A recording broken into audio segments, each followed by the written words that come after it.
Kingy, you saw the Fremantle Dockers up against your old mob, the Kangaroos. They were very impressive. They had a fantastic season with the 4 wins in Melbourne, but there was a real 10-minute segment that you wanted to have a look at. Oh, they were amazing last week. There's no doubt about that. Let's have a look at some of the numbers here. That 10-minute window where they just dominated the Kangaroos. The game was in the balance. It was only 9 points difference at the start of the last quarter. The Kangaroos had kicked the first couple, and look at that. Look at those numbers. It's unbelievable. Mundy got rolling.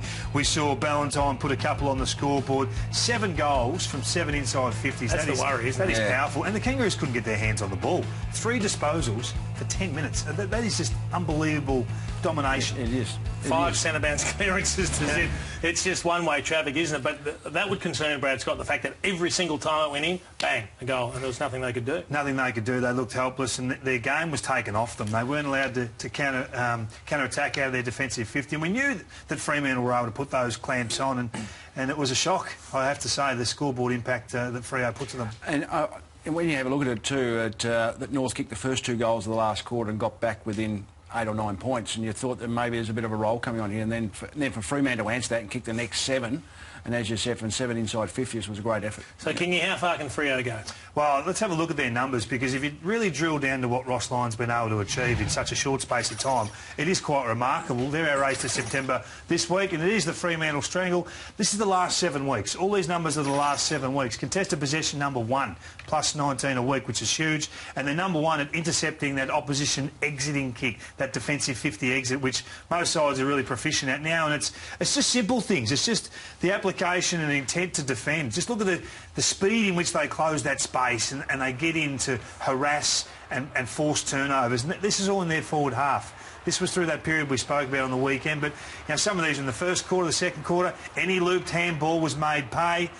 Everyone played their role. Hill there, not noted for his defensive work on the eastern seaboard, but to see him do it, I thought was just terrific. There's complete buy-in from the whole players. I think one of the great points you made there is every time there was a looped hand pass, once you start having to hand pass over the top of someone, you're in trouble. If you can't hit the target directly, you're probably better off not giving it.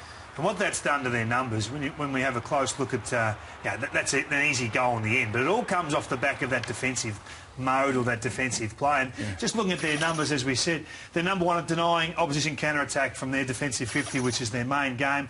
Then they get the game played in their forward half. 12.5 minutes on average the last 7 weeks is number 1 at comp, and a huge number rocket, no doubt.